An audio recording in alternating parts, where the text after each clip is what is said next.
Okay, good afternoon to everybody. Thank you for being here. I think this is the last session for you, also for me. So I hope you will enjoy this discussion about segment routing. What is segment routing?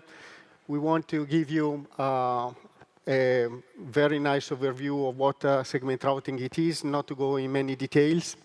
But before you can use WebEx team eventually to post any of the questions that you would have.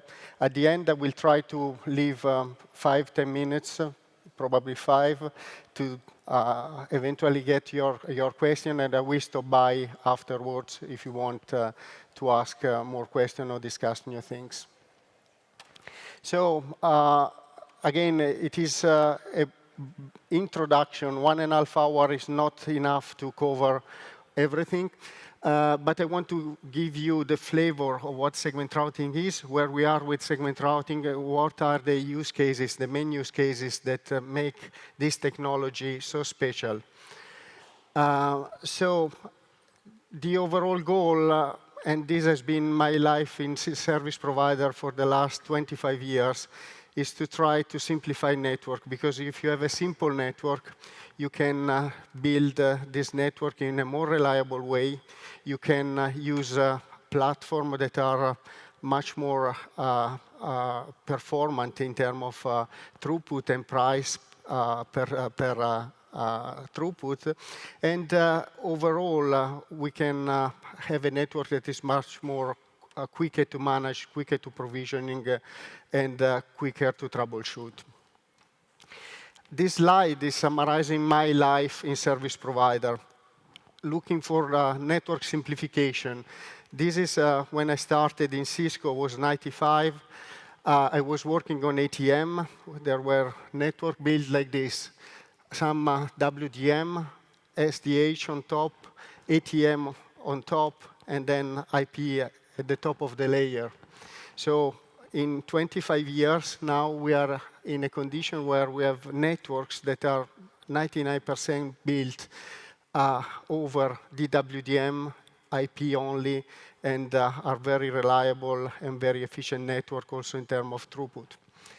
Then, so the other very, very big consolidation has been when we have started bringing all the services inside one single network.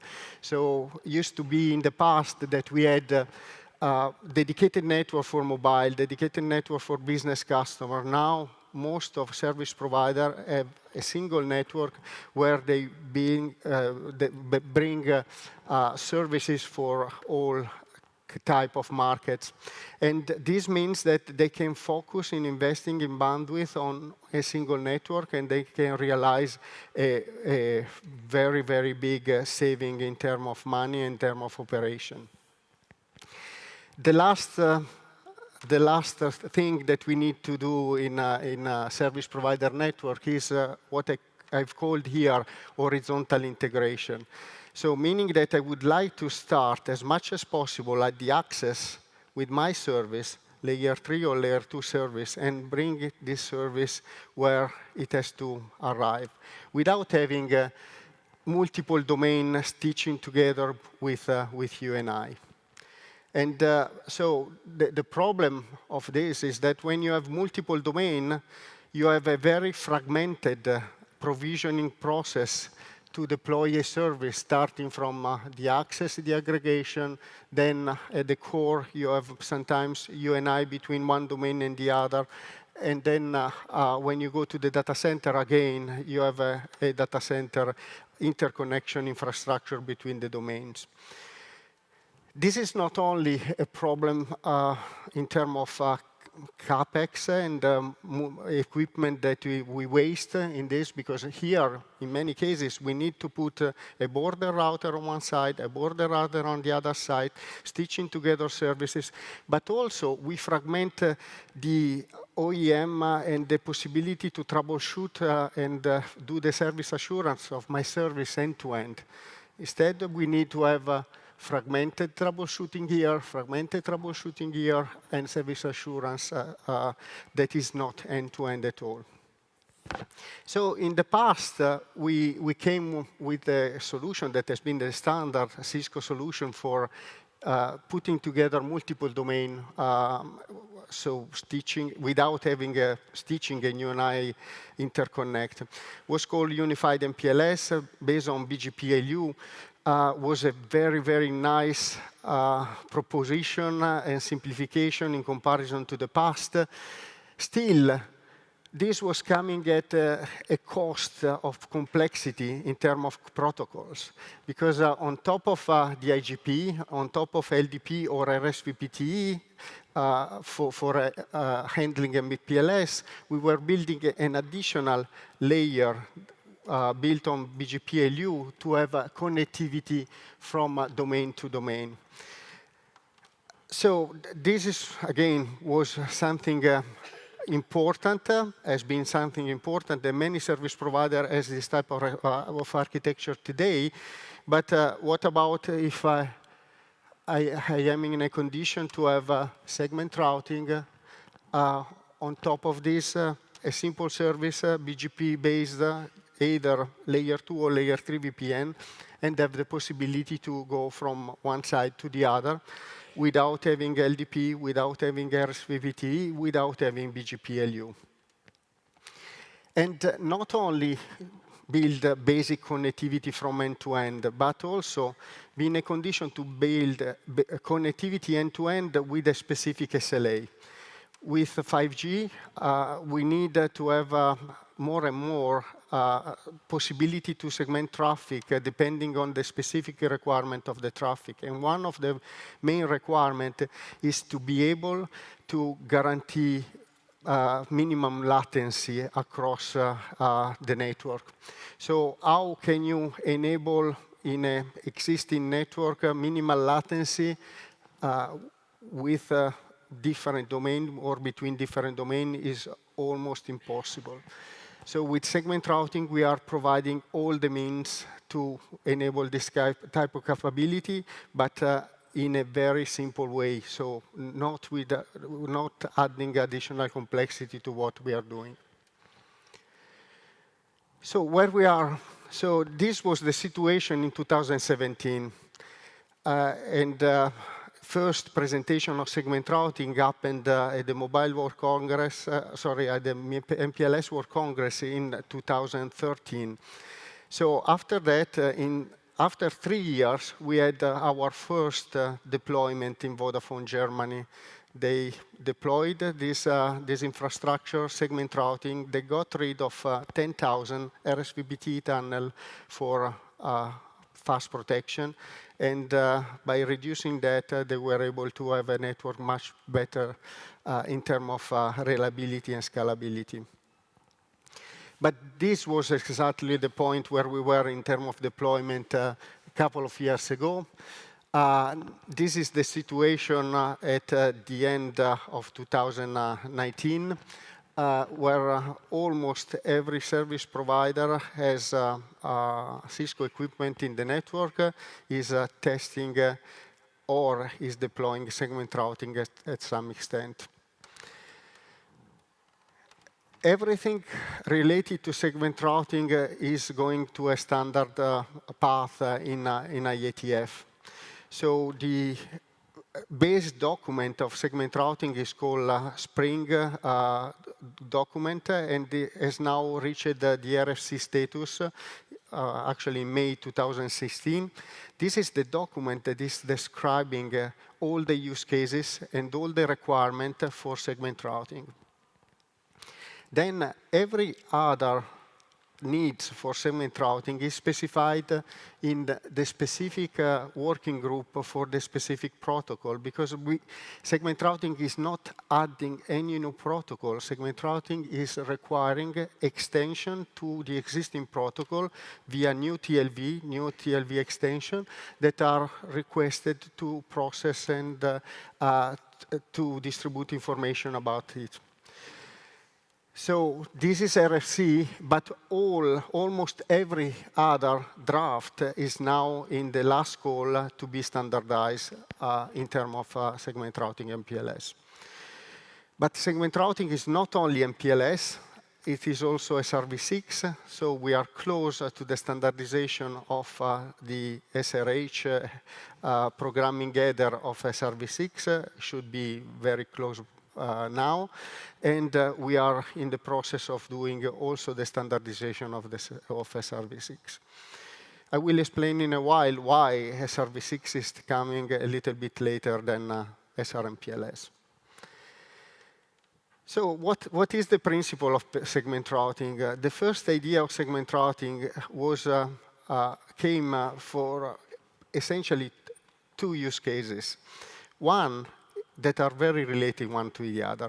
One is traffic engineering.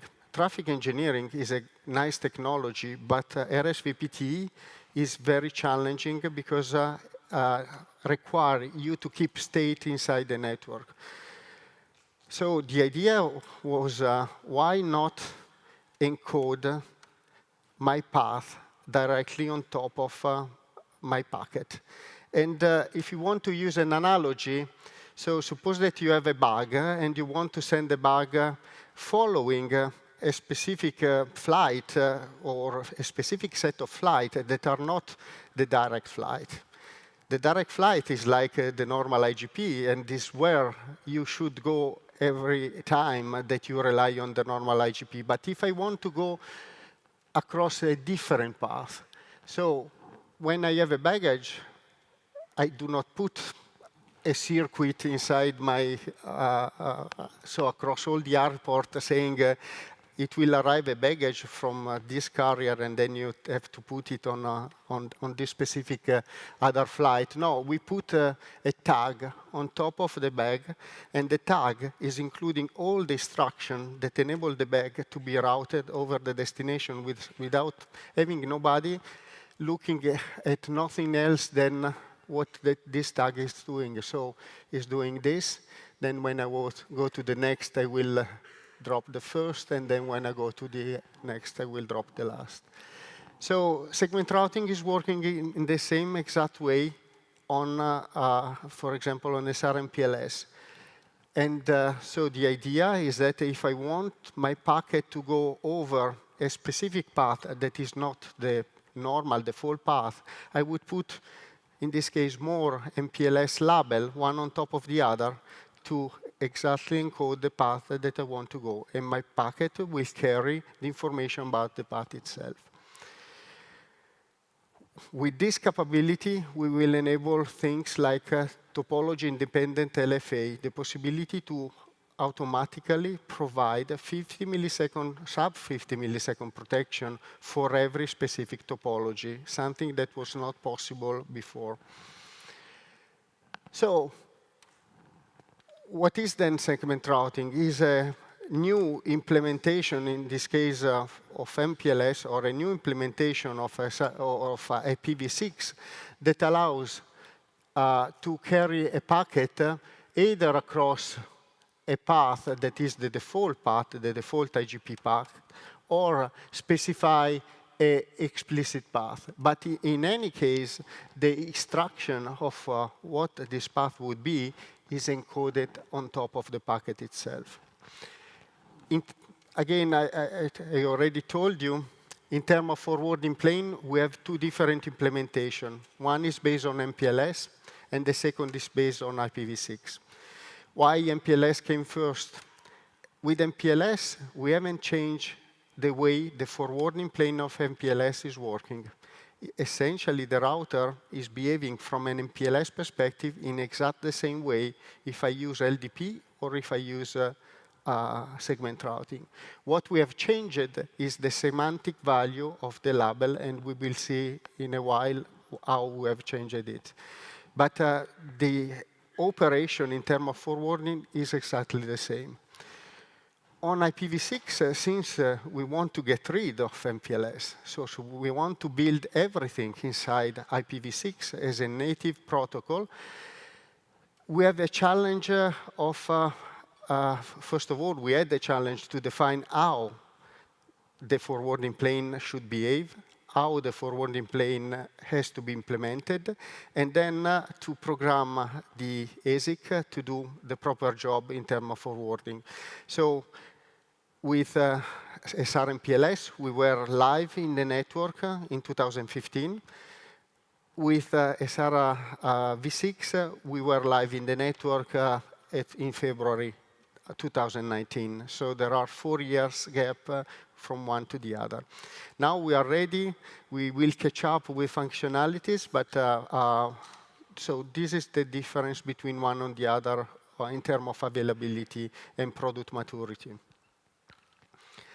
So now a bit more in detail, and I will dig more and more in what we are talking about. So source routing is the base paradigm of segment routing. Move away from hop-by-hop type of behavior that the IP network can do by default, and enable the possibility to have efficient traffic engineering only by defining things at the ingress node without having to do any programming in the transit nodes.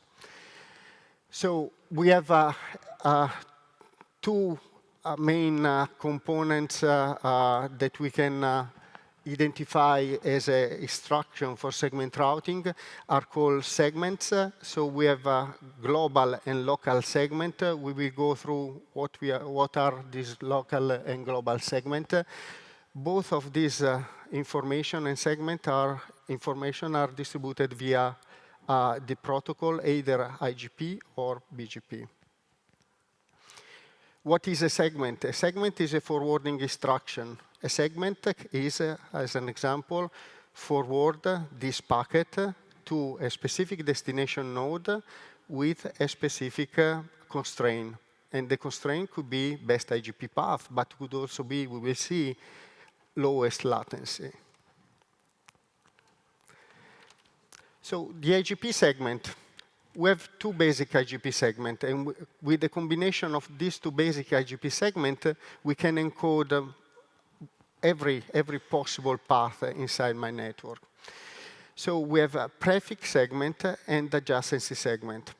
What is a prefix segment? A prefix segment is, first of all, a global segment. When I say a global segment, it means that it is unique across your segment routing domain, across your network. It can be unique across multiple domain networks, and it can be unique across a network that I want to connect together. So when normally I configure my loopback address on a router, normally I have a LDP that is doing on top of the IGP, is building the connectivity for MPLS to carry a packet from here to here using labels. The labels are normally by LDP assigned in a mechanic way, random way, and are meaning nothing. What we decided with segment routing, why not, when I define my loopback, I define also the label. And if I define a loopback and I define the label, then my label is always the same and always bringing a packet from every node in the network to the destination accordingly, in this case, to the shortest IGP path. You can understand immediately that also in terms of troubleshooting, if you have to do a troubleshooting in a network, it is enough that you look for the label once, and then it is the same in every node in the network. It's very easy to do troubleshooting with segment routing. With LDP, at any node, you would have to go look what is the destination prefix, what is the label associated, go to the fib, look at the label in, label out, and then go point by point. You would ask why we haven't done this at the beginning. But so it's kind of simple. At the beginning, we hadn't decided yet if to use even IP or ATM to work with MPLS. MPLS and LDP was designed to work as an independent protocol from the underlay and could work, and we had products in Cisco at the time that were working either with MPLS, with IP or ATM. At the time, the IP guys were not looking with favor to have this type of protocol. So we had to build something that was fully independent. But then, after 20 years, we say, OK, but why? Now everything is IP, all the network is IP, all the traffic is going over IP. Why I cannot do a simple extension that enable me to carry not only the loopback address, but also the label associated to that loopback address? Very simple, very easy, very efficient. So we built this extension, TLV extension, that enable me to carry this information. So when I have this information 16006, this information go and it is programmed across all the networks. So every node has an entry in the fib that is looking at, that is 16006, that is bringing a packet to according to the shortest path to node number 6. If you look at what a fib look like, or the forwarding table MPLS would look like on the node number 1. In this case, the fib would have 2 entries, and the 2 entries, because this has a ECMP path, so it will have the possibility to send the packet out with the same label, one going this way and the other going that way. If we move, we will have exactly the same entry on that node, but only a single path will be available because there is no ECMP in this case. And the same would be in node number 3. It is in node number 4, with the difference that in node number 4, we are doing the usual penultimate popping of operation. We are removing the label and sending the packet to the destination. So still, we are using a single label. So to go from source to destination, like LDP, still we use ECMP as a possibility.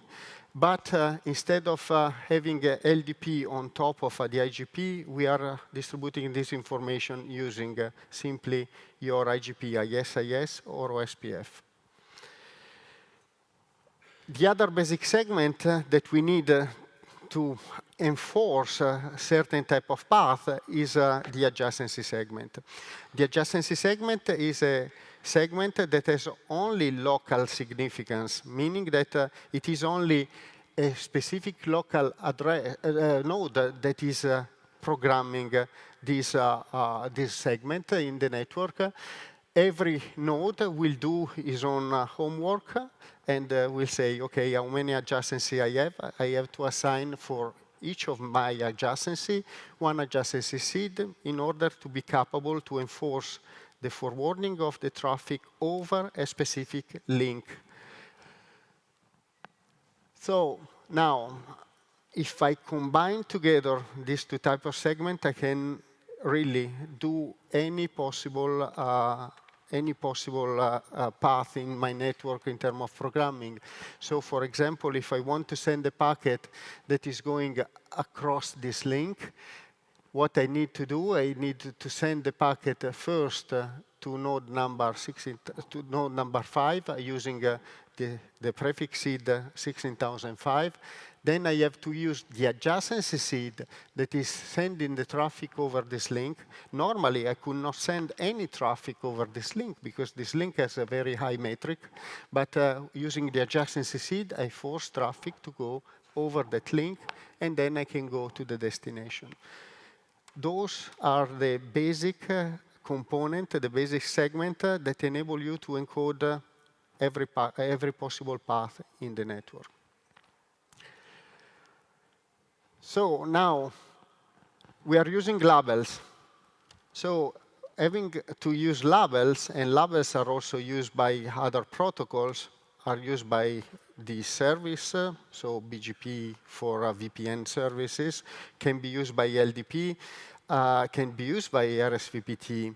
So the first thing that we have to do, since I want to keep some addresses, so some label, to be unique across my network, I need to reserve a certain space of label to be used by segment routing. And by default, if you buy a router from Cisco, even 4 years ago, the space of label between 16,000 to 23,999 is not used by anybody else. This was to enable you to deploy and configure segment routing without even to have to reboot your router, because everything was preserved for the use of segment routing. We have also later recognized the need eventually to have also for the local significant value that normally are automatically assigned. But there could be some cases where either customer for special reason or it would be very functional to program the local segment with a specific value. So for that reason, we have now the possibility to optionally dedicate a space in the label space that is reserved for the local segment. Local segment, so as an example, one customer in Canada want to assign the adjacency seed to have a special meaning. So to be in a condition always to recognize that a specific adjacency is meaning something, so in relation to the address of the nodes. So for that reason, that customer is not using the automatically assigned adjacency seed, is doing the programming node by node of the adjacency. So when he's programming the IP address of the node, is also programming the adjacency seed associated to that node. So now, 16,000, 24,000 at the beginning was looking to us a nice number. So 8,000 node, a big network, right? So now we are beginning to use more prefix seed for each specific node. And we have network in India that are 400,000 nodes. So what we have now is the possibility to configure the sRGB space in any possible range between 0 and 1 million. 1 million is the maximum number of label that we can have because we have 20-bit worth of space for the label value, like you have here. So forwarding plane in MPLS, quite easy. So if I have only one label, it's very straightforward. The label is swapped for itself during the path, and then at the end, I do penultimate top hopping and then out. If I need to encode a path again, I can use an adjacency seed. We have seen already before, but this is a little bit different in terms of graphic, but it's the same concept. We go to the node that is owning the specific adjacency seed, and then we force traffic to go over the specific link. What is happening on SRv6? On segment routing v6, we are using a standard IPv6 header. The IPv6 header, from the beginning of IPv6, allow to have an extension header. The extension header is standard. Also in segment routing v6, extension header is fully standard. What does it mean? That if I send the packet with a segment routing extension header inside a network, internet, it will be fully standard and transported on the other side of the network without any incompatibility. But to be in a condition to read what is inside this extension header, you need to have a hardware that is capable to read that information.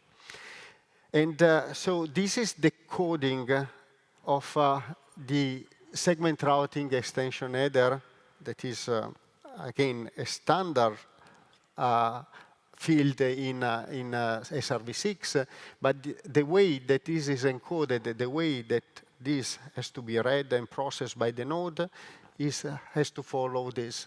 And this is going to be standardized very soon. Its last call is already done, and we expect in weeks to be standardized. So what are the information inside this? First of all, you have a list of segments. So instead of stacking multiple labels one on top of the other, we have a list of segments inside the SRH. Then we have information about the routing type that you can have encapsulated below, that because we could also carry layer 2 services, or we can carry layer 3 service like IP in IP. And then there is probably, for now, the most important field that is the segment left. The segment left is telling me where I have to look for my next segment to be processed. And it will be clear in a while. So what is a prefix seed in segment routing v6? Essentially is a 128-bit address that can be routed over v6. Essentially, it is an IPv6 address. So what we have in the destination address, so normally the normal header of SRv6 of IPv6 has a source and destination address, and what I have in the destination address is the active segment. The segment, if this is the first node, it would be the first segment for the node. Then in the segment routing extension header, I have the list of all the other segments, all the via router that I need to go for my service path or for my traffic engineering path. Segment left tell me how many segments I have still to process in my extension header. So when I reach my seed 1 destination here, what I do, I look at what is next to the segment left 2. So I took seed 2, I put seed 2 in a destination address, and then I decrement the segment left. When I arrive to destination here, I have process, I have segment left 0, I put the third seed inside the destination address, and when it's 0, I can remove finally the segment routing extension header to go to the destination. So you see, it is even more simple because I do not have MPLS on top of it. I do not have an additional layer in terms of MPLS. But it is more complex because, first of all, we had to agree on this type of SRH. And then after standardization, we had to do the proper implementation inside the ASIC. There is a question, but yeah, so, yeah.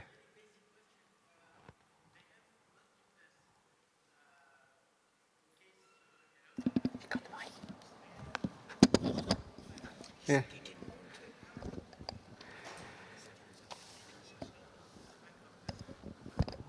Okay, so if you want to have two paths, we are going so the question is how can I take in account multiple paths, active and backup path. Here we are talking about a normal forwarding path that is similar to what you have with IGP and MPLS. That can be ECMP and can have all the redundancy of multiple paths in CMP. We are not yet talking about segment routing, traffic engineering. So in segment routing, traffic engineering, I will cover more of this.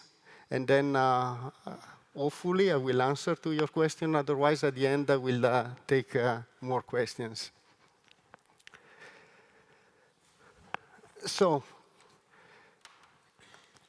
in terms of control plane, service are remaining the same. So we use mainly BGP for carrying,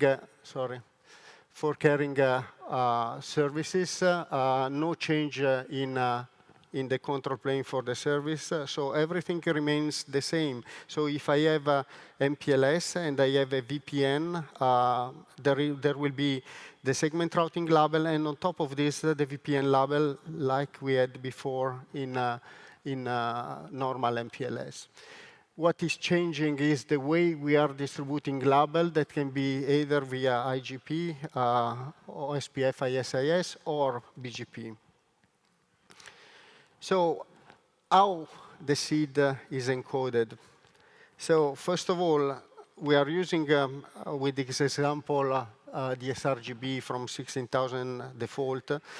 But so the prefix seed is encoded always as a starting point of my block. So if in this case is 16,000 plus an index. Why we are doing that?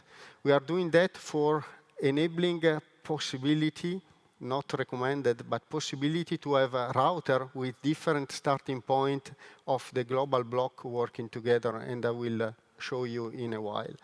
So what will happen? Will happen that the routing protocol will always advertise a prefix seed with the extension TLV using the starting point of the global block and the index that is an absolute value, always the same across your network. While when you do the configuration, you are also going to be in a condition to specify the absolute value. So what we are doing sometimes, so what I'm doing myself is, since I have the same global block defined, I always specify using the absolute value because it's more readable and it's easier for me to do it. But when the IGP is distributing this using the starting point and the absolute value. While the adjacency seed, again, it is automatically assigned, so it will be out of the range that we've seen from 16,024. So the first adjacency seed normally starting from 24,000 going on. And then mixing those value with other possible application like LDP or, but it is the router that is assigning it in a normal way. So if we look at what would be a configuration of segment routing, simply you have your definition of the IGP. Under the address family, you specify metric style wide. You need those to carry all the information that you need for the links and to carry the additional information that are on the extension TLV. And then you specify segment routing MPLS. After that, under the loopback interface, you specify the prefix seed, and you can specify again, in this case, there is an example in absolute value, the absolute value of the label. But here we have an example with the SPF. It's kind of similar, but I use index instead of the absolute value, meaning that this is the same 16,001, but in this case, I've configured in this way, and implicitly, it means starting point 60,000 plus 1. So hopefully now it will be clearer why we are doing this and why we are using index. And with this type of, with this slide, I want to show you also a very, very important property that is the full compatibility with the existing MPLS network, with the LDP and with RSVPT. So that is very key and important for segment routing. So I specify my space. I have my label. Normally, if I don't have a traffic engineering path, my label stays the same. If I have a traffic engineering path, I will follow step by step my path, but I stay always in terms of forwarding inside my specific space. If I have a different sRGB allocation, first of all, I can configure any value you want. So I can configure any range of value that I want. There are customers that are taking 700,000 space of label because they want a lot of space. Second, I can also configure different dishomogeneous spaces. The only recommendation that this has to be the same number of labels in any case. This is enabled because the index is the absolute value. The index is what I have exchanged between my TLV. And so if I have to go from one side to the other, I look at the index. I know that my router here has a starting point that is 53335. I add to 53351, and I know exactly which label I have to use to go to this node. So in this way, I can enable to have multiple and different sRGB active at the same time. I don't think now is anymore a problem, but in 2015, it was a problem because some vendors had this space blocked. So there were some vendors that they could not use this space. Particularly Juniper was not able to use this space on some equipment. So what we did this encoding with the index to allow, in any case of incompatibility or whatever, to use different possible address space. One of the most important property of segment routing is the compatibility with LDP. And it's very important, and it's very easy to understand how this is guaranteed, because LDP label are using a completely different space. So if I receive an input on the router that is outside that space, it will be processed normally, but the forwarding plane of MPLS without any issue, using the table that are populated by LDP. So no issue at all. People have been using for 3-4 years network LDP and segment routing available at the same time. And this is also key for migration purpose, right? So the first, you have a network that is LDP enabled, and then you have to enable segment routing on top of it. So first thing, you can enable segment routing in addition to what is configured today in your LDP network. Once you have done all your configuration, you are assigning the segments. You have all the forwarding prepared, but still all the traffic will go across the network using LDP.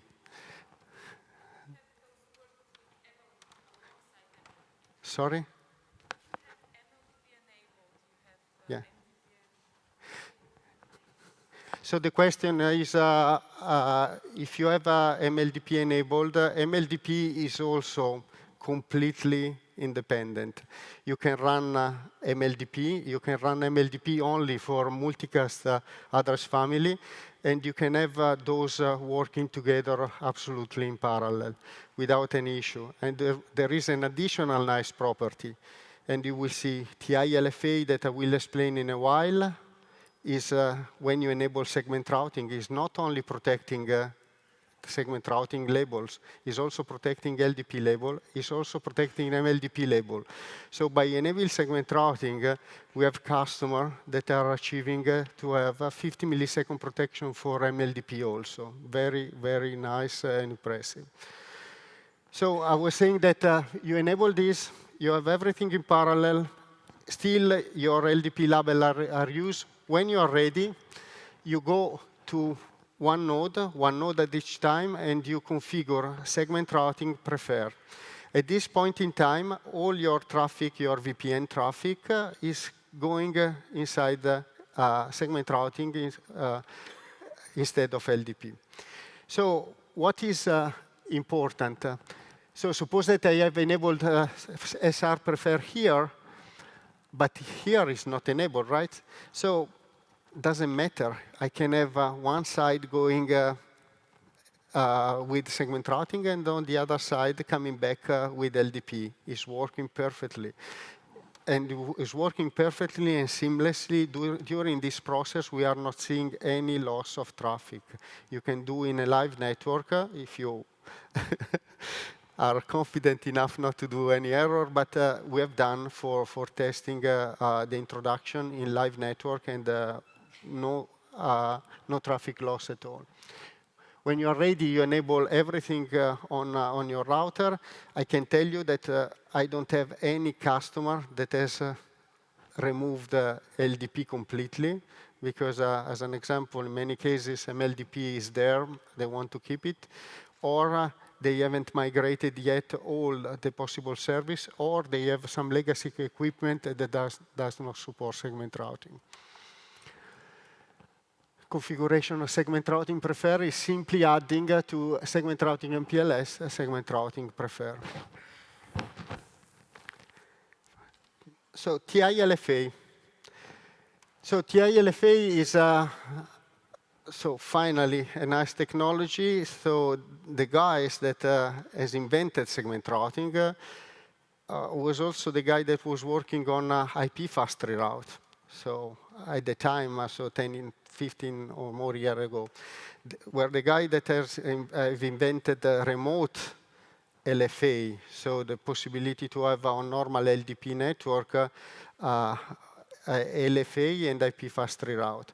Problem of that technology was that was partially covering all the possible topology. So in many cases, in very meshed network in a core, was in most of the cases covering all the possible options. But the average coverage in normal network, and particularly when we were covering rings, was from 75 to 85% of coverage.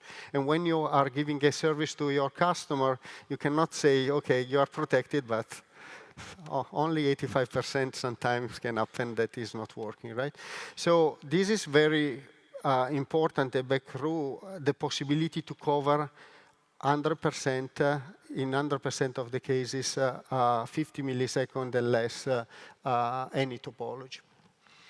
So how this is working? Simply, since I have the possibility to encode any path of the network, starting from a node, in this case, the local repair node, I can do every possible packet, and I can encode every possible packet accordingly to the post-convergence path. So let's make an example. And I have 3 examples to cover 3 possibilities.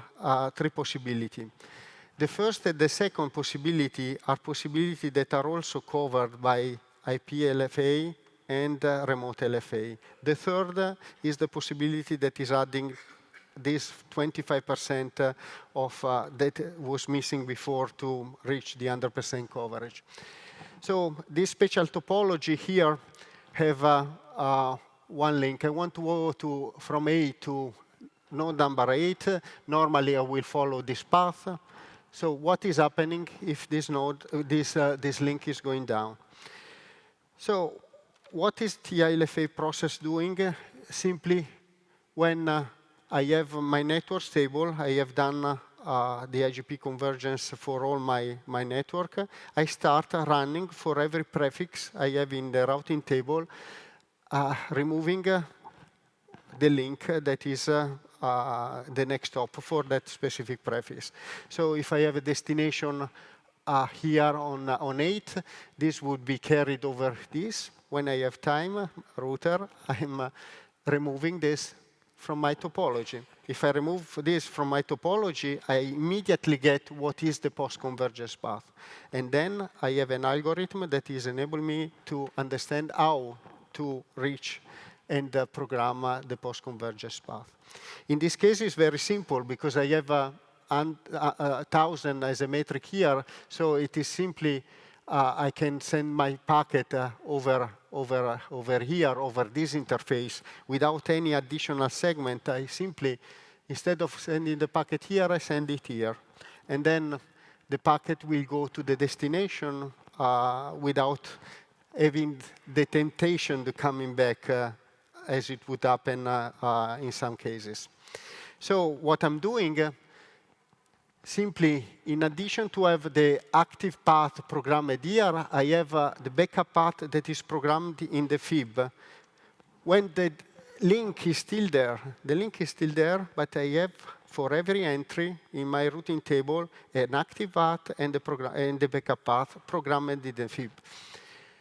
When the link is going down, I have my hierarchical fib that enable me, when the link goes down, to flag automatically all the entries that are belonging to that link as a next hop. So this will enable, in a few microseconds, to reprogram the path over the backup path. That's why this is so efficient, because I do not have to do the recomputing once it happens. I have already a pre-computed backup path that is going on the backup path. So this is how it would work in this case, but I need simply to, instead of sending the packet here, sending the packet here, and the packet will go to the destination.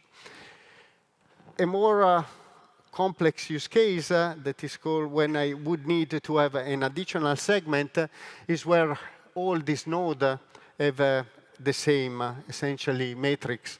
So in that case, if I want to go to the destination, I need at least to go to node number 4. In the terminology, this is called PQ node. It's a node where I send the packet to. The packet is not coming back to me. And when the packet is arrived to this, can go to the destination without coming back to me. So in this case, my backup path would be send the packet to node 4, and what I will add on top of it is a prefix to node 4, and then the final destination will remain the same. Again, everything is pre-programmed. Nothing has to be calculated when the failure is happening. So last, and this is what is not covered by any other possible protocol other than doing a fast reroute with active backup path. It is this case in which you have a situation where you have a very high metric here, or you have an odd number of nodes in the network, and then you have the P node and the Q node that are different nodes in the network. So for this use case, the backup path is more complicated because it has to go over node 4, then force the adjacency seed to overcome this high metric, and then go to the destination. So these 3 use cases are covering 99.9% of all the possibility. For the last 1 per 1,000 cases, we can put even more label to build the path that we need to go for to the destination. Configuration, simple. We enable TI-LFA under every interface that is configured in the SIS. With OSPF is even simpler because you can give a global value on OSPF, and you don't need to go on every specific link. And the nice thing is this 100% coverage in terms of protection of my prefix. One thing to add is TI-LFA is also working with SRLG, and is also working with node protection, link protection, SRLG local, and SRLG remote. Is the most comprehensive and complete solution for protection that we have had from the beginning of IP. Now, I drink a a bit of water, and then we will proceed.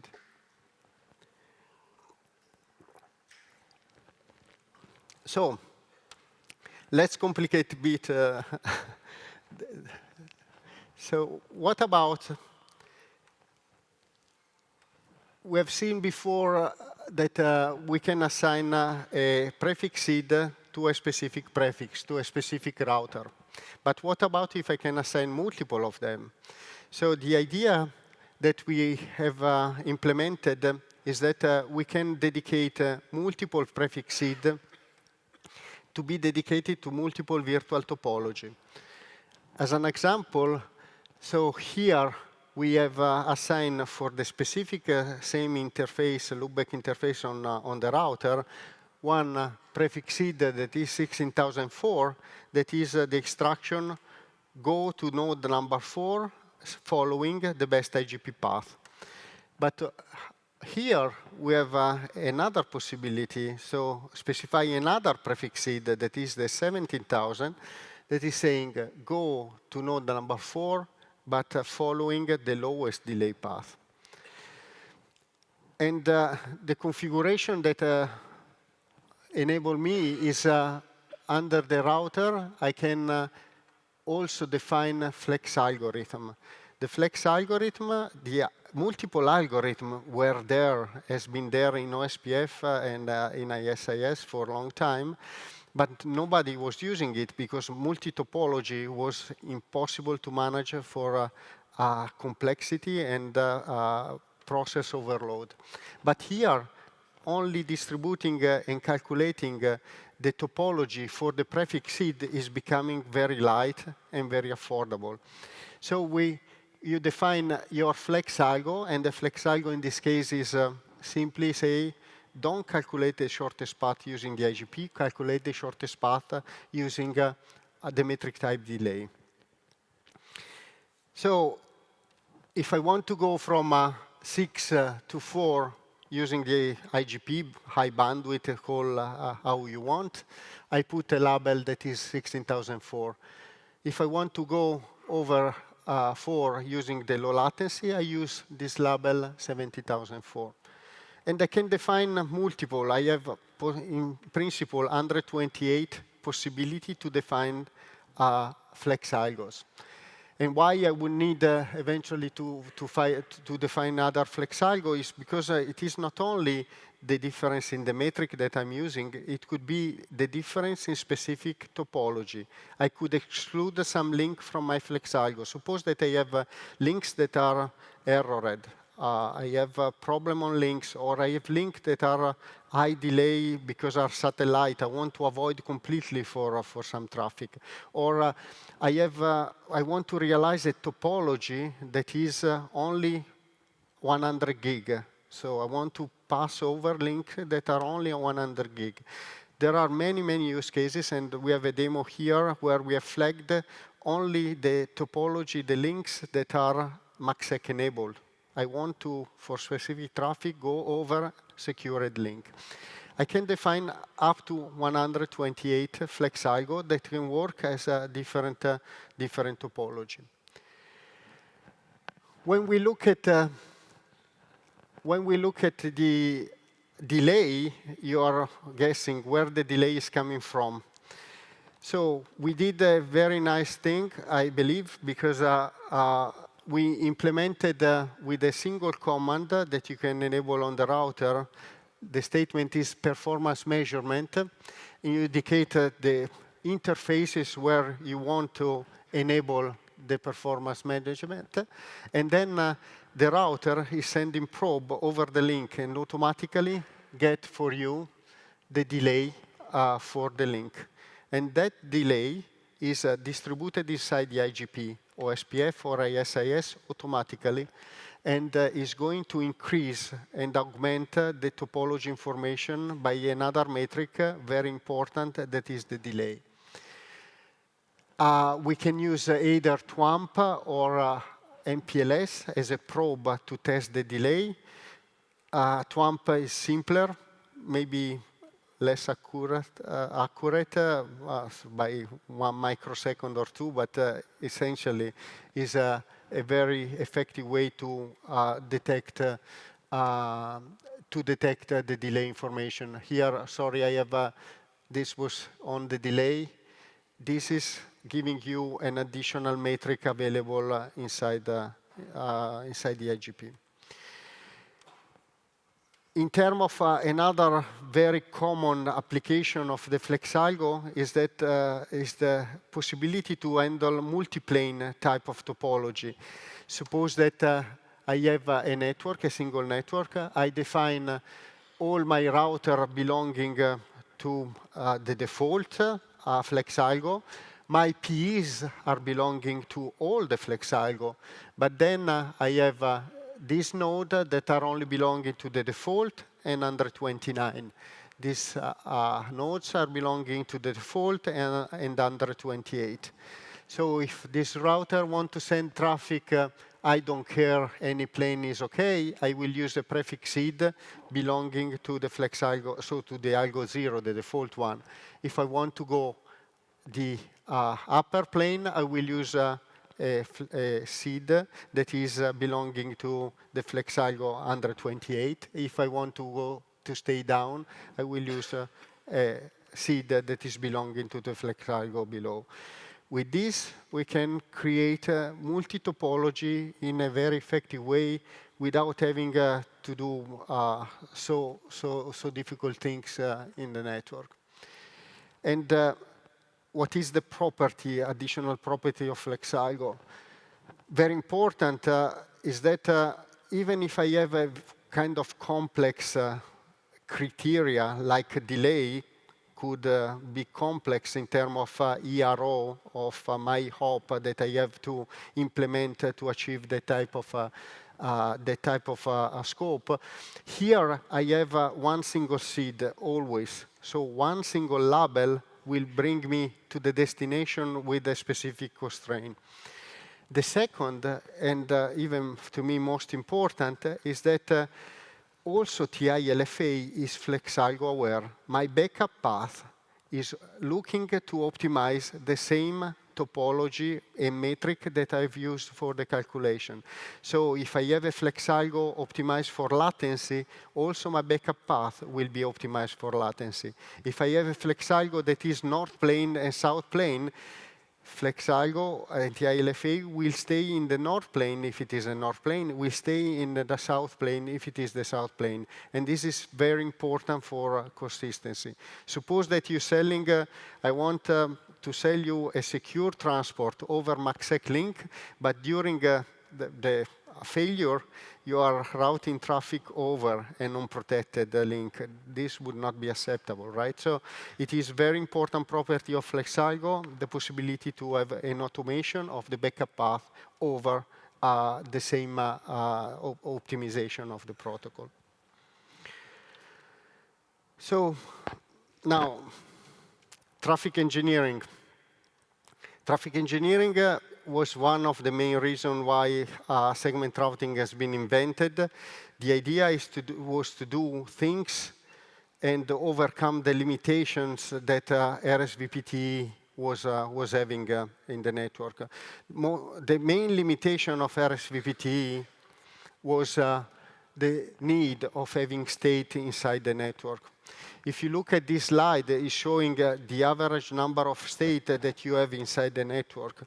But for certain customers, it was even worse because Vodafone Germany, already with 100 nodes, was having 10,000 RSVPT tunnel. So not like, this is less than, so this is 10,000, but it is for 300. In Vodafone Germany, they have a meshed network, and this was the case in terms of state in the network.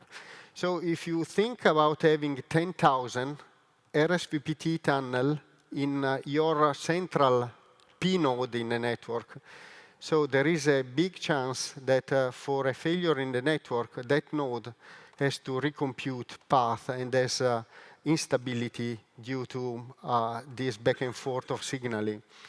More than that, you can grow this at a certain level, but we are foreseeing for application in the SDN era now a network that would have to carry millions of paths. So million would not be available as a state. So the maximum number of via state that we could have, I think, is 50,000. But million would not be achievable in any possible case. So this is the main. But the second, and probably not less important, is that normally when you have RSVPTE, RSVPTE is built as a circuit. So RSVPTE is looking, in this case, the constraint would be, I want to build a path that is avoiding this link, right?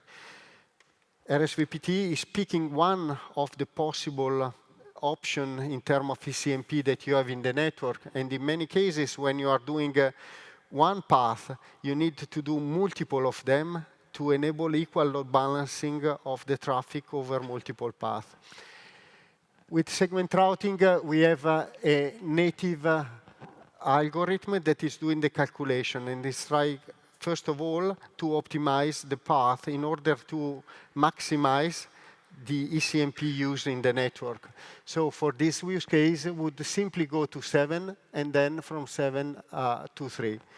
This will maximize the use of the bandwidth using ECMP across the network, across multiple available paths, but at the same time will minimize the label stack that you have in the network, because the first implementation of other vendors were, okay, I translate what I have today on RSVPTE with segment routing. And the result was I need 15 levels to go from source to destination always.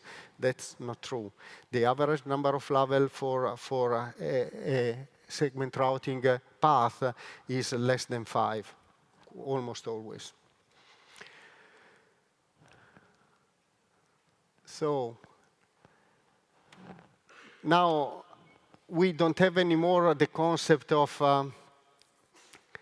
the tunnel, right? So the tunnel interface doesn't exist anymore because we don't have a tunnel, we don't have a circuit, we have a policy, and we called it a policy because it is only a statement in the ingress node where I encode all my path on top of the packet. And one of the most important things that we can do is add the metric latency as optimization of my path. I could go also and give you more advanced example of what we can do with segment routing in terms of policy. One of the other possibility is that we can define a policy that enable unequal load balancing over multiple path options. And this is to answer also to the question that I had before. You can define a policy that has an active path and a backup path, or multiple active paths at the same time, and the multiple active path can be unequal load balancing one to the other, something that was very difficult to achieve with the RSVPTE. But so traffic engineering is a key technology. Everybody is focusing on the path calculation, but there is another component that is even more important, in my opinion. And the other component is the steering capability. So having your path, having your SRT policy, having your traffic engineering path in the network, without having a proper steering policy is like to have a very nice plumbing in your house, but not be connected to the hydric system, so you cannot get any water inside your house. So the steering is fundamental. In the past, with RSVPTE, we had very complex way to do traffic steering. Other than the normal auto route, that was easy because it was automated, or static route that was quite easy and intuitive. But normally, all the fancy stuff to route traffic from a VPN inside a specific traffic engineering path was very complex. Say policy-based routing or PBTS, policy-based traffic steering, tunnel selection. So are things that were very complicated and in many cases were affecting the performance of the router. So here we have done things with in mind what was the biggest problem of traffic steering. First of all, in the philosophy of segment routing is always try to look at what is the 90% of the use cases that we have. And 90% of the use cases for the traffic is BGP signaled services. Either could be layer 3 VPN, VPN-v4, or could be EVPN now moving forward. Hopefully, everybody of you will migrate from target LDP type of services to EVPN, and then all the services will be signaled via BGP. So what we did is to specify for a policy a additional property that is the property called color. The color can be seen as a SLA that you want to achieve with that specific path. And the color has been designed to match the extended community color that can be used to color every route you send and you distribute via BGP. So, meaning that if I want to have two different behavior in terms of forwarding, say one behavior low latency and the second behavior that is normal IGP path or it is any other constraint that I want to achieve, it is I can create two different policies with two different colors. And on my VRF that I have on this side, I can decide to apply to one VRF a routing policy that is distributing with a specific color that route, and with green the route that I want to be low latency over the path. So essentially, when I receive this route here, I implement a forwarding entry in my routing table that is saying, OK, look, if I have next stop 6 and it is green, then forward over the green policy, where the endpoint of the policy is matching the next stop BGP. And the same I can do for every other color in the network. So now you understand that sending traffic over a specific policy, over a specific path, has been transformed from doing a complex type of programming and PBR configuration and the ingress for every interface to a coloring of the policy when I program my network, my VPN. Very, very, very easy, very, very effective. So the other thing that we have enabled that is very instrumental to apply and to achieve this auto-steering functionality is called binding seed. For every policy that I create, I assign what is called a binding seed. What is a binding seed? Is a local forwarding instruction that is routing directly the traffic inside my traffic engineering policy. So suppose that I have a policy with the binding seed 99,000. I send to my router a packet with 99,000. The edge node will replace that specific label with a stack of label that is 4 and 6 and will go to the destination. So now what I told you is I have already my policy programmed in the network and I do automatic traffic steering. But what about if I don't have my policy already programmed? Think about a layer 3 VPN. I have hundreds of possible OFPs to interconnect one to the other. Do I have to do 100 times, so 10,000 policy manually? No, I don't have it, because what we have built is called on-demand next stop. And the on-demand next stop is following the same path that we have seen before. We have a route that is exchanged via route reflector, is going to the destination, is going to the destination using a specific color. And when I receive a route with a specific color here, there is a magic. And the magic is called on-demand template. I have an on-demand template that is saying when I receive a route with color 20, it means dynamic metric type latency. I can do the calculation. I can implement the policy. The policy is implemented, and once it is implemented, I use the route to be forwarded using the binding seed. The binding seed that is forwarding the traffic inside the policy. If you know how resolution of BGP route via label is working, it is exactly looking like this, but instead of using a BGP LU exchanged label, we are using a label that is the binding seal label. And so what does it mean? You can do forwarding of your layer 3 VPN without having to do any provisioning of your policy in the network. The policy are created on demand. If you add a peer inside your network or a different PE inside your network, all the connection and the policy will be created on demand without having you to do any programming. And this is also even more interesting when we have multi-domain.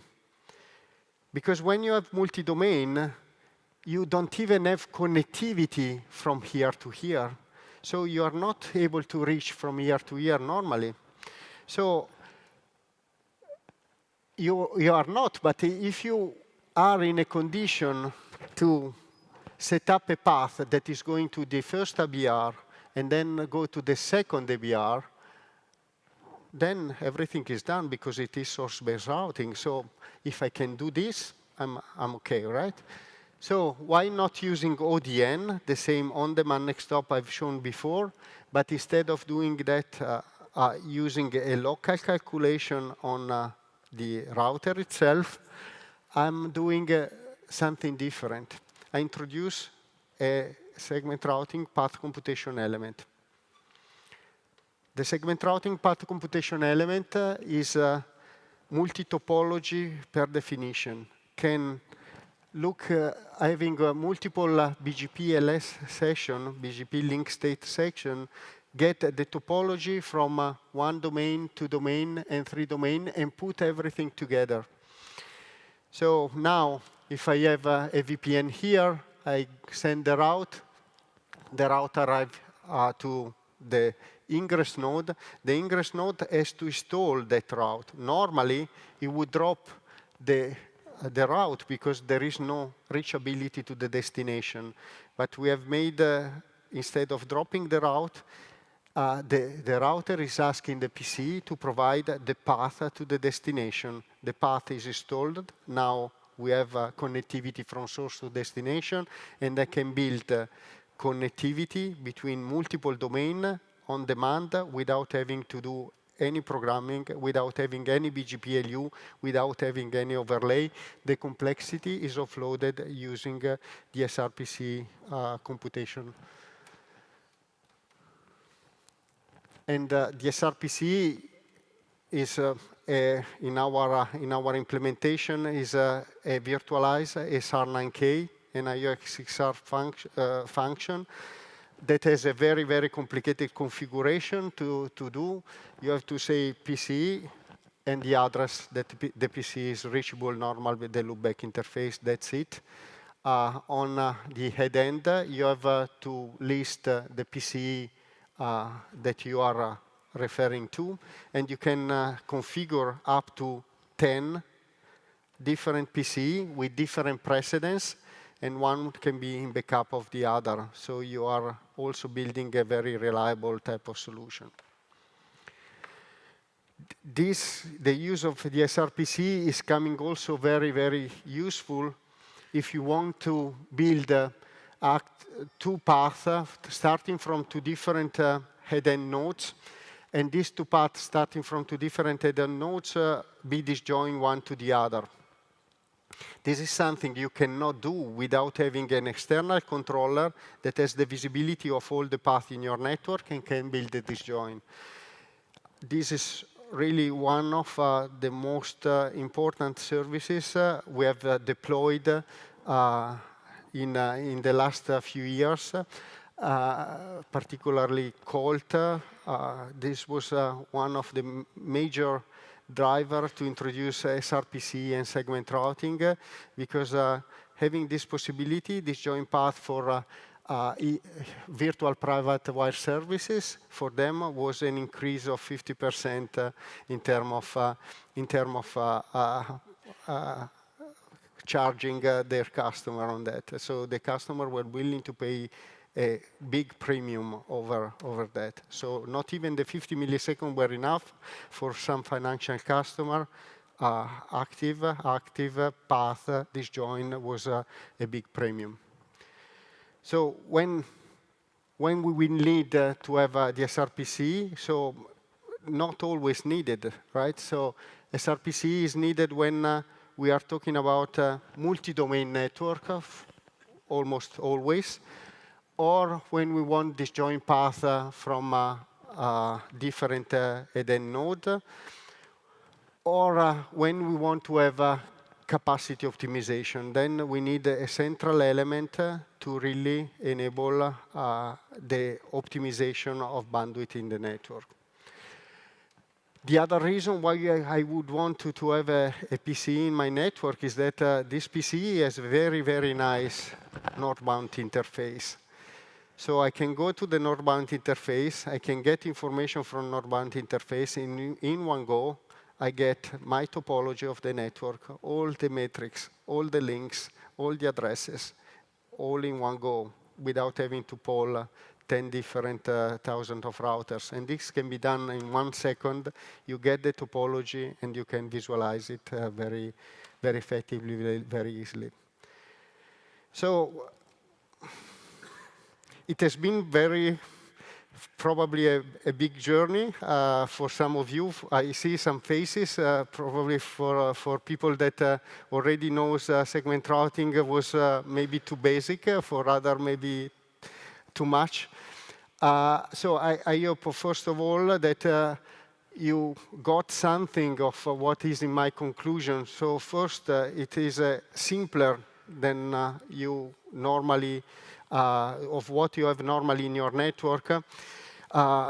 We don't have any more circuit in the network. We have this SR policy that is a statement only applied at the head end of your network, no state inside the network. The core can be free of doing only the forwarding and not signaling going back and forth. We don't have any need to do a priori configuration of the head end because we have the on-demand next-stop capability that is building this tunneled mesh in an automatic way. We can enable multi-domain with on-demand next-stop without having need of having inter-IS VPN or need of having BGPLU. SR path computation element will help in this. FlexAlgo, that will give you the additional possibility of multiple topology and handling also protection accordingly to the same logic. Then, so there are resources to stay up to date. So first of all, I would encourage you to come and visit me and my colleagues at the World of Solutions service provider. We have a very, very effective and nice demo. We are very proud of those.